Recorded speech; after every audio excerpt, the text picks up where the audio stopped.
நண்பர்கள் அனைவருக்கும் வணக்கம். சற்றுமுன் வெளியான முக்கிய அறிவிப்பு. தமிழகத்தில் கனமழை காரணமாக இன்று எந்தெந்த மாவட்டங்களில் விடுமுறை என்பதை தெளிவாக பார்க்கலாம். வங்கக்கடலில் நிலை கொண்டுள்ள ஆழ்ந்த காற்றழுத்த தாழ்வு மண்டலம் இன்னும் சற்று நேரத்தில் பெங்கால் புயலாக வலுப்பெற்ற உள்ளது. இதன் காரணமாக தமிழ்நாட்டுக்கு ரெட் அலர்ட் எச்சரிக்கையும் அதனைத் தொடர்ந்து ஆரஞ்சு அலர்ட் எச்சரிக்கையும் விடுக்கப்பட்டுள்ளது. தமிழ்நாட்டின் கடலோர மாவட்டங்களில் மழைக்கு வாய்ப்புள்ளதால் தற்போது பள்ளி கல்லூரிகளுக்கு விடுமுறை குறித்து அறிவிப்பு வெளியாகியுள்ளது.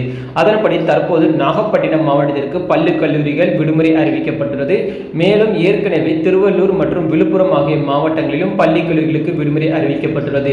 இதே போன்று புதுச்சேரி மற்றும் காரைக்கால் பகுதிகளிலும் இருக்கும் அனைத்து பள்ளி கல்லூரிகளுக்கும் பார்த்தீங்கன்னா விடுமுறை அறிவிக்கப்பட்டுள்ளது. குறிப்பாக பார்த்தீங்கன்னா தமிழகத்தில் 4 மாவட்டங்கள் வரைக்குமே ரெட் அலர்ட் எச்சரிக்கை பார்த்தீங்கன்னா அறிவிச்சிருக்காங்க. அதனைத் தொடர்ந்து பார்த்தீங்கன்னா இன்றைக்கு பார்த்தீங்கன்னா இப்ப இருக்க டைமிங் வரைக்கும் இந்த மாவட்டங்கள் மட்டும் தான் விடுமுறை அறிவிச்சிருக்காங்க. இன்னும் பார்த்தீங்கன்னா அடுத்தடுத்து அறிவிக்கலாம். உங்களுக்கு ஏதாவது தெரிஞ்சது என்றால் மறக்காம கமெண்ட் செக்ஷன்ல எந்தெந்த மாவட்டம் விடுமுறை என்பதை மறக்காம பதிவிடுங்கள். மற்றவங்களுக்கு பார்த்தீங்கன்னா ரொம்பவும் பயனுள்ளதாக இருக்கும். பொதுமக்கள் கொஞ்சம் முன்னெச்சரிக்கையாக இருக்கும்படி அறிவிக்கப்பட்டுள்ளது. ஏன்னா 4 மாவட்டங்களுக்கு ரெட் அலர்ட் எச்சரிக்கையுமே பார்த்தீங்கன்னா அறிவிக்கப்பட்டுள்ளது. அதாவது குறிப்பாக பார்த்தீங்கன்னா திருவாரூர், கடலூர், நாகப்பட்டினம், மயிலாடுதுறை ஆகிய மாவட்டங்களுக்கு சென்னை வானிலை ஆய்வு மையம் ரெட் அலர்ட் எச்சரிக்கை விடுக்கப்பட்டுள்ளது.